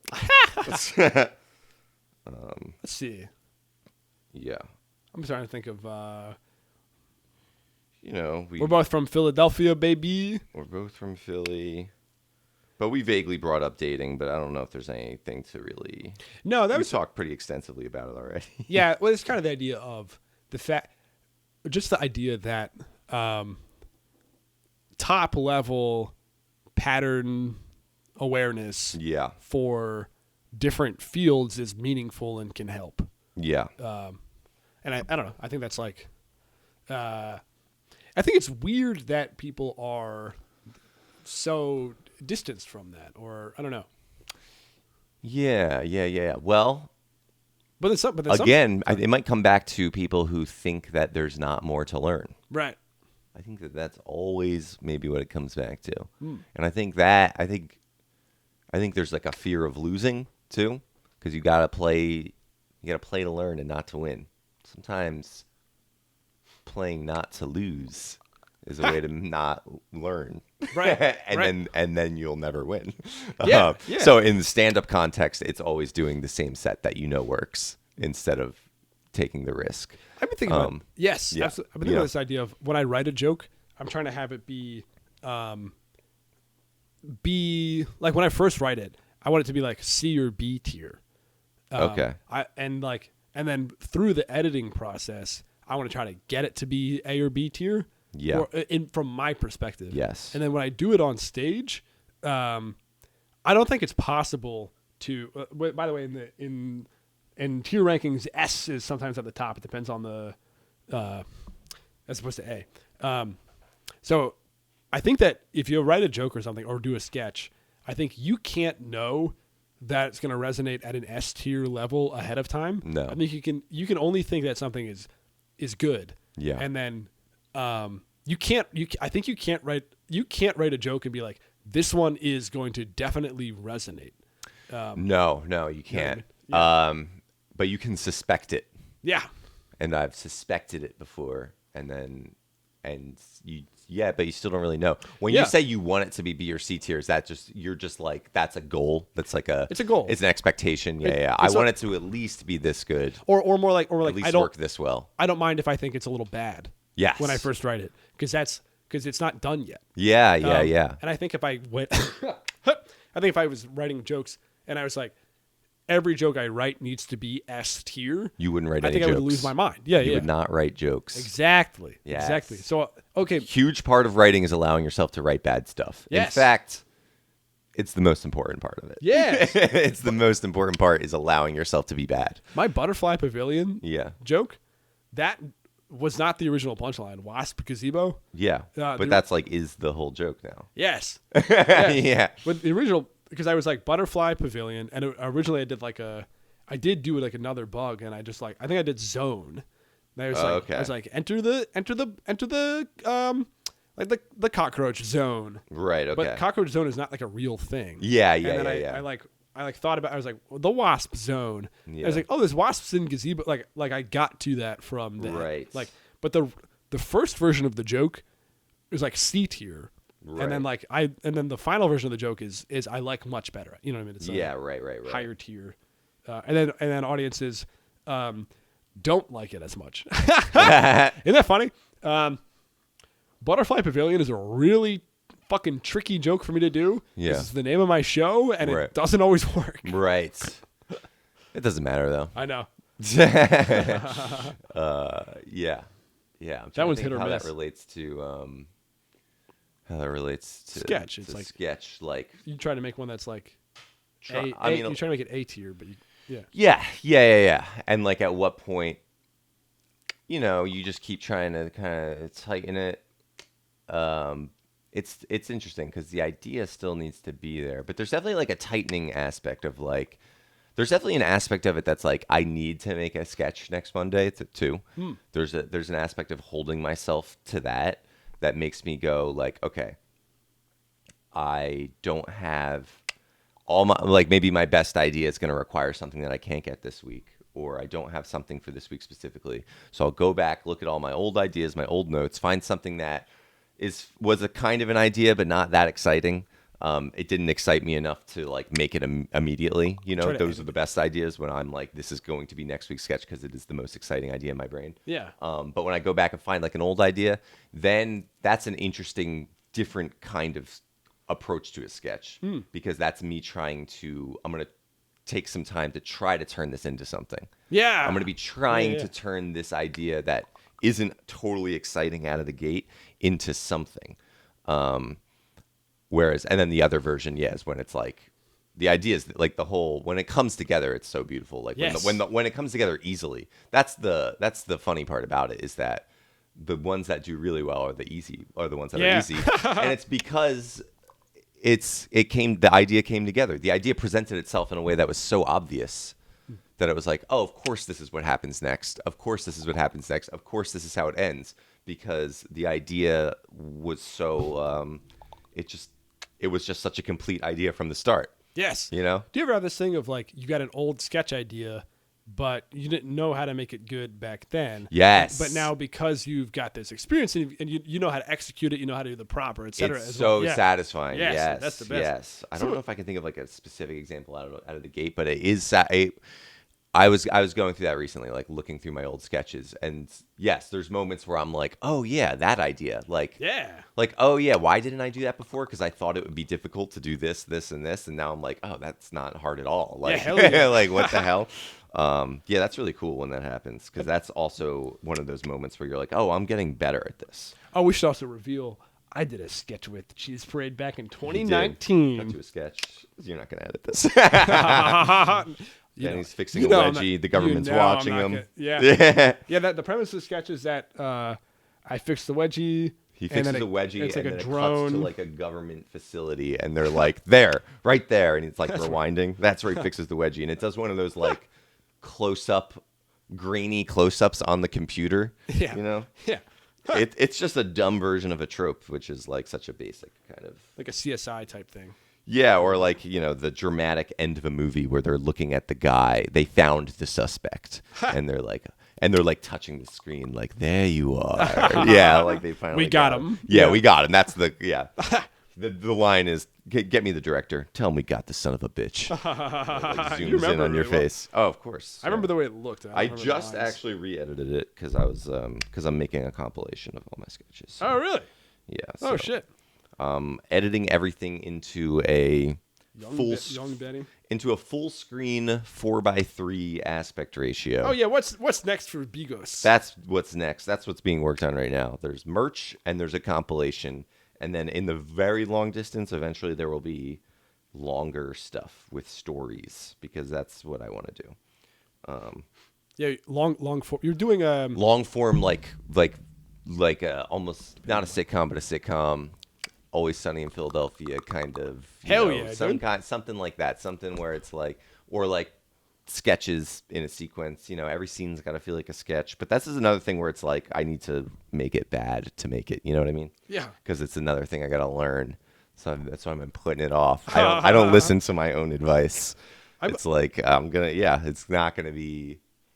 I mean, I'm sure everyone will be like, it's fine, it's good, but I'm like, I just know it's another skill that I haven't been doing, so I therefore will not be great at it. The fifth version will be the good one. Yes, and it's yes. like Yes, exactly. Yes, It yes. sucks that I need to make 5 episodes so I can have that one really good one.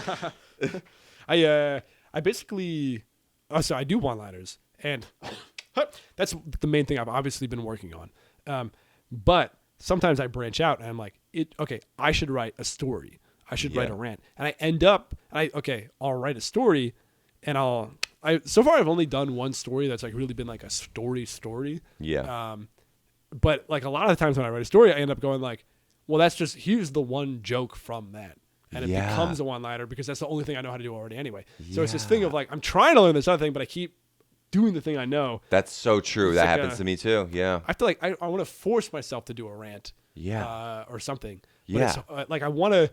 It'd be funny it'd be kind of interesting for me to suddenly put out a reel that is a rant. Yeah. I think that'd be an interesting thing to do. That is interesting. But I'd have to do like 10 rants behind the scenes before I was ever comfortable putting one out. Right. You know what I mean? So, I don't know why I didn't realize this before, but you're like the stand-up comedy version of what I do because the sketches are so short. They almost are like one-liner sketches. Yeah. And like a longer sketch that's like 3 minutes, or even like a longer video with a story would be the equivalent of a rant or a longer form type of stand-up. Right. But I have the same thing where if I'm writing a long thing, and I think it's good, there's definitely a good sketch in there. Yes. And then it's like, well, why won't I just make that sketch? Like I have it, like I got to make one this week anyway, So it's like the idea. So then that's where the ideas end up going. I'm worried that I need to not make a sketch. I need to stop making one every week in order to make something longer. But I don't know if that's the case or not. I think also I really like this framing of like these types of sketches are like this type of stand-up. But the thing we were saying before of like when people do those character type things where they're like the weird roommate, that is the stand-up equivalent would be like who's dating or men and women are like this or like right. Like, it's like you know what I mean? Yes. Or like bisexual girls are like this or whatever. Right. That would be right. It's like the same people who are doing that type of stand-up are doing that type of sketch. Which can be good and funny. I'm not trying to exactly. It can be. I don't know. It can also be annoying as hell. It can be as well. Well, one-liners can be bad too. Like one-liners can be absolute dog shit. Of course, it's always like. And I've done them. It coming from a place of their genuine sort of artistic sensibilities, or are they just doing what they see everyone else doing? Yeah. That's the difference between whether it's good or bad. Ironically, part of the meta for the algorithm is that playing to the algorithm is bad. It can do well. Yeah. It can do well in the algorithm, but I think a lot of people don't realize that there's follower count, Yeah. but then there's respect. Yes. Your audience. Yeah. Your actual people. Yeah. They're humans. Treat them like humans. Yeah. Oh my God. No, you know what really annoys me is when I see a video with a funny concept and I'm like, that's funny. And then I go to the page and their whole page is just different versions of that concept because they found something that works and they just do it over and over again. Yeah. But it's like, okay, but now this is what you do now, and why would I follow you, and why do I care about you, and like who cares about any of this? Like, yeah, people go to my page and it's like, oh, he does one-liners every video? No, but it's like it's as if every video was the same jokes. Yeah. It was just literally the same 5 jokes because you were like, those are the 5 that go viral. Like, like why wouldn't I just do that? And then like, why would I follow you? It's like, oh, I've seen everything he does now. You ever follow a musician on like TikTok or something, and then every single fucking video they post is the same song, and you're like, yeah, you're like, I get it. I followed you because that song. Yeah. Stop posting that song. It's tough. Music's hard. I have more sympathy. I have more sympathy for them because they're really trying to just get people to go to a different platform. That's true. And that's hard. They're trying to get people to go to Spotify, or whatever. Whereas we don't have to do that. We have them where we want them already. So they're playing an even harder game. I'm gonna time crunch with Spotify because I canceled my subscription, but I still have a little bit left, and I haven't figured out exactly where I'm migrating to, like, to get all my music. So I'm like, I am like, am I going to become like a YouTube music guy, or like, what's the plan? You know what I mean? Yeah, right. YouTube Music, Apple Music. Or I'll just listen to less music. I mean, I am like, maybe I'll earnestly just like try to. Dude, start buying CDs. Yeah, I don't know. I am like, there needs to be something different. There's gotta be. And if enough people get off of Spotify, like, something would earnestly fill the void. That's true. They were so cool back in the day. Do you remember that? I mean, yeah, it was like amazing. Like, oh, you could just listen to literally everything. And now they're like, we're training AI music and stuff. It's so lame. How's the goose? The goose? I'm gonna need the orange beak, but I got like the general top of him here. Oh, that's great. So he's gonna go like, whoop. That's fun. Yeah. And I think at an hour, maybe. Okay, we could wrap up shortly. Okay. You got any ideas that you got to get out to the public? Ideas in general. Oh, so I feel like this podcast is a lot of me just complaining about the meta, but as I don't think we were complaining. I think we were being positive. True. I was being positive about the process of learning. Yeah, I love the process of learning. That's what I want to put out there to people. I'm excited to try to do a rant. Sorry, what? Be excited about the process. Yeah, exactly. Because you'll grow and you'll learn something that you don't even know you need to learn. Yes, dude. Yes. But yeah, I do need to. I have fallen in love with embroidery, by the way. This shit fucking. Yeah. Like, it's just like part of the thing with Tourette's is I have a lot of like touch OCD type stuff. Right. I've tried to do like clay type things. Yes, you like to fiddle with things. You like to fidget. Yeah. Clay was good. No, this has been good. But some stuff really frustrates me. Oh, interesting. Like, I can't do certain movements, but there's something about the pressure of having to like hold the pressure on the needle the whole time, right? And feeling it physically go through the thing. It's fucking just really sad. It's really satisfying both in terms of process, but also in terms of I get to do a creative thing, and then I also get to wear it around and be like, yeah, I made this. Yeah. And I do think that I think I've been okay. I'm curious how you feel about this. I've been thinking about the idea of attention, or the need for attention. Oh yeah. I don't think for a long time in comedy, I didn't think I had that. I thought I was very oriented towards jokes. And I still if I could quit comedy and just go have coffee in a garden tomorrow, I still think I'd want to do comedy, but I don't know if I would mind. Like, I'm not interested in fame for its own sake. Yeah. But lately, I've been thinking about like, do I do like certain degrees of positive attention? Yeah, and I'm for trying sure. to figure out my relationship to that. Yeah. I and think about so that too. I don't Yeah. want to have an unhealthy. What are your thoughts? Well, I think first of all, if I could have the money without the fame to me is a path to get money. And if I could have the money without the fame, I don't really care about the fame that much at all. Right. I just know that I would be very capable of turning fame into money, so that's what it's worth to me. Right. What do you want money for? Because that's a new. That's. I know that's the. You know my answer. Power. Power. No, I'm but working on a bit about money. Well, to me, money's not that important, but it is nice. It's makes you more attractive. It makes you hotter. All right, there I said it. I honestly believe that. I think that, basically, fame and money are good for being hot and getting laid.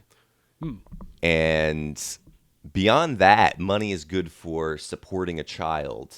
So either you're going to go one or two routes.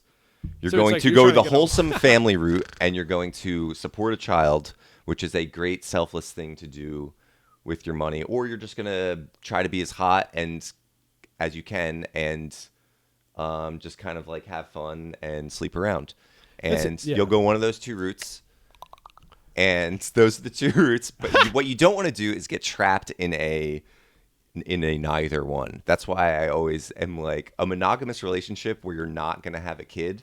I'm always like, what's going on here? Like, where do you even what are you even motivated to do? You know? Okay. Because it's like, why would I put work into something I'm already having sex with this woman? This is This is not. Okay. That's what money's worth to me. I mean, that's an interesting. Well, it is just survival.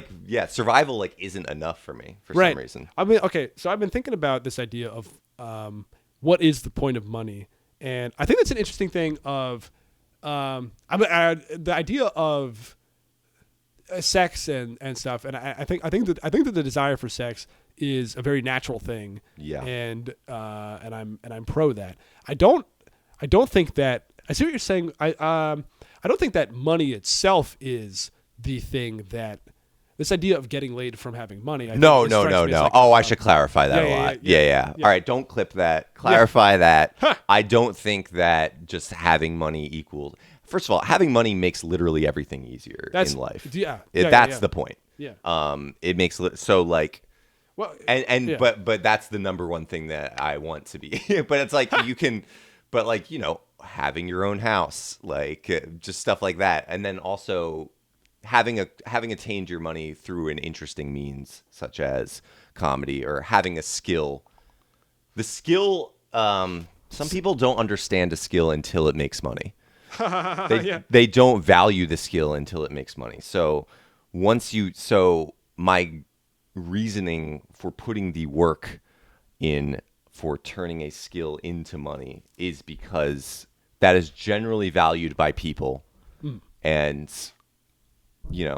women would probably be like the highest one that I'm trying to, if I'm being honest, So turning a skill into money, and it's like that just makes you more attractive. It's not even like I would like spend a bunch of money on them on a date and then they'd have to have sex. It's not that at all. Or it's not. Yes, I didn't think so. Yes. Or this idea of having a bunch of money, and you're getting like gold diggers. It's not like the point of the idea. It's more of okay. Well, honestly, it's more of like you're trying to do a creative, artistic thing and getting a certain degree of respect and awareness from that.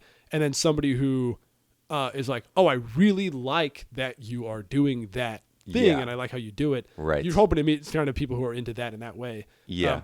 The money side of it. Okay, here's my thoughts on it. Is that it does two main things: needs and wants. Yeah. And I think that needs are stuff like money makes it so that like your family never has to be hungry ever again if you get enough money. Right.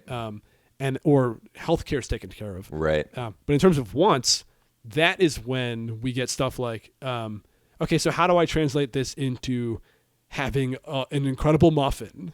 So it's like, like food. Mm-hmm. Pleasures of the flesh, I think are, okay, money is both, me and all the homies are alive, great. And then it becomes pleasures of flesh. Yeah. Or there's also altruistic types. Like How much fun can we have? Right, and there's good and then there's bad uses of money in terms of power stuff. Where it's like, yeah, definitely. do I then use it to help others, or do I use it like Elon Musk to feel like a god and influence elections? Right. Yeah. But that's also the wants element of your true character is revealed, I think, from a certain degree of money, where it's like, Right. what am I using it on? You know what I mean? Yes. And when I say like making money to get laid, it actually is it actually is less of like wielding the power of money and more as money as a signifier of that I was smart enough to make it. Like I was successful enough to make it. I think that's what makes it attractive. Right. It's like I'm more attractive because I obviously had I figured something out. Right. You know, I figured something. And it's not like, oh, I'm just going to like throw money at stuff that I want and get stuff. It has actually nothing to do with the spending of the money. It's literally just the social signifier. It's the social signifier that you've succeeded at the thing that you wanted. Yeah. And therefore you set a goal, you worked at it, you got it. What's not attractive about that?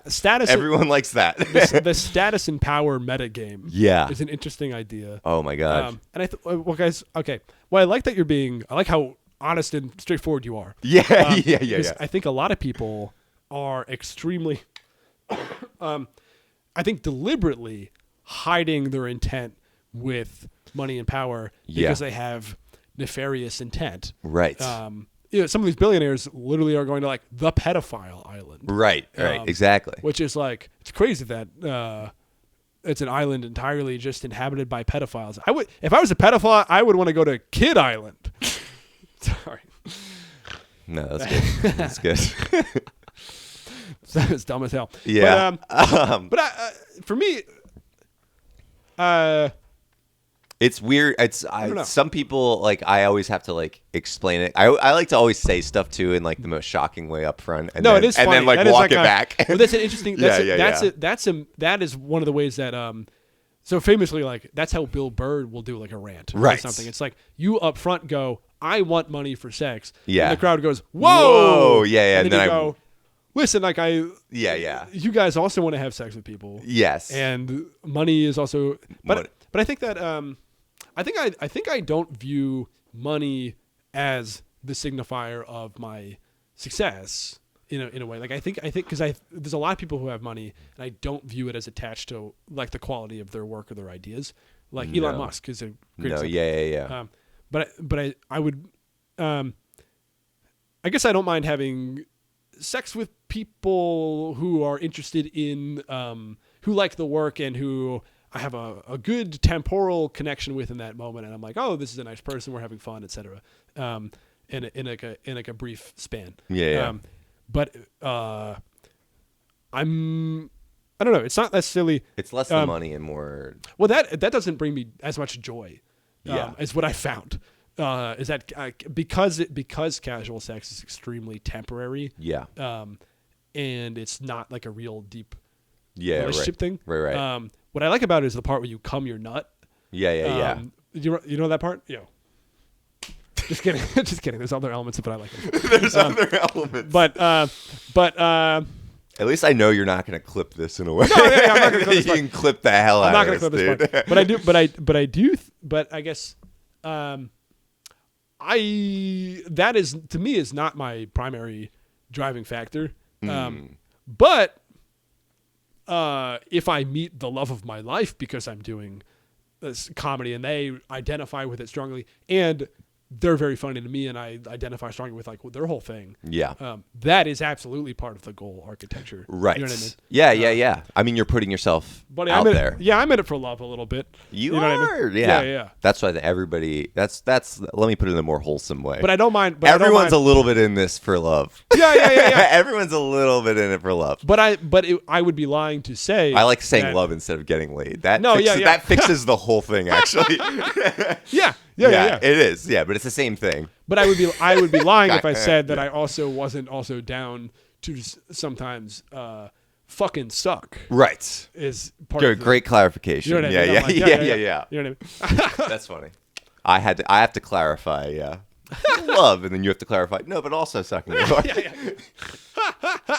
But I think, so I'm trying to like kind of go through and be like, all right, this rant I'm working on is like, what are the good uses of money? What are the bad uses of money? How does it fuck up your brain? Right. So that's the first like stand up rant I'm working on, like a political rant. Yeah, that's interesting. I had a. Want to hear a joke? Sorry. Oh yeah. Rich people always go to these restaurants where they torture a goose Abu Ghraib style. I don't know what Abu Ghraib means. That's that horrible thing where like these American soldiers were torturing. Oh wow! It's like a really fucked up. Okay. Anyway, maybe that joke is a little too. Okay, I'll think about it. You have to know about that thing. That's true. That's true. What were you gonna say? Sorry. Oh, I was doing a bit about rich people. I was doing a bit about Jeff Bezos versus Elon Musk. And you know, obviously, I really don't like Elon Musk. Jeff Bezos, you know, obviously he's still obscenely wealthy. But when Jeff Bezos was the richest man in the world, that at least made sense to me. Because Amazon is such a dominating company that is doing so much for so many people.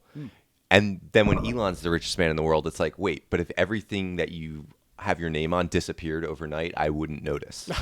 Like, you got your money through completely gamifying made up means of just putting out this like, I'm so smart, trust me, give me money, and then a bunch of investors gave you money, and he made it completely through that, not through like a good or a service. So like, this isn't really like a bit, but the bit was basically saying like, I was like at least Jeff Bezos made sense. I respected, like, I at least respect that he like built something that people use. You know? I don't know. And at least makes sense. I can wrap my head around like, oh, obviously he's the richest man in the world, Amazon. Right. You know? Right. Or then with Elon, it's like, oh, this system doesn't make any sense. Like, obviously the system makes no sense if he's the richest man in the world. His companies are terrible. Like, nobody even really likes his stuff. I would love a good, like, maybe like a third example of somebody, of like a thing that everybody uses, but then the person's like not rich. Somehow. Yeah, right. You know what I mean? Oh, yeah. Whoever invented the roads. Q-tip. Okay, yeah. The Q-tip, Yeah, something. Huh. I see what you're saying. Yeah. As like an example of capitalism not like always working in the right way. It's like, no, he should be the richest. This guy hasn't made anything. This guy should also be kind of rich, by the way. And we landed that plane, I think, to some degree. We successfully figured out what we meant there. Yeah. Do you have what closing thoughts do you got, Scott? Do you have anything you want to plug? Closing thoughts, plugging stuff. You know, Cheese Parade. Check out Cheese Parade on YouTube. Sketch comedy, new sketch every Monday. They're shorts. You got to go to the shorts tab. They're vertical sketches, but with like a lot of production value. They're good. That's the thing. They're funny. Nice. It stopped. Yeah, it stopped right then. Just stopped. Yeah. Oh, but the mics are still going, so we can close it out on the. Follow Cheese Parade. Clarification, I'm not like money equals sex. I'm more just like people are motivated by the looking for love and motivated by getting laid. And you should just be in tune with your own internal sense of motivation and where it comes from. And be aware. And also notice that when an artist breaks up with somebody, that's when their best art comes out. It's like right after they broke up. So just saying. Right. Yes. Just okay. saying. Great to have you on, man. Yeah. It's so funny that I was like, listen, if we go too long, it will cut off. So it's funny to have it happen. And I'm like, yes. At the end of it, I'll just like do like a freeze frame. Yeah. But dude, great. Yeah. Hell yeah. Sweet. And fun. We'll keep it. It's like funny to stop podcasting and to still be hanging for a bit. Yeah. Like, right. Well, I'm gonna keep hanging out. Folks, we're going to a mic tonight. Let's do it. Bye.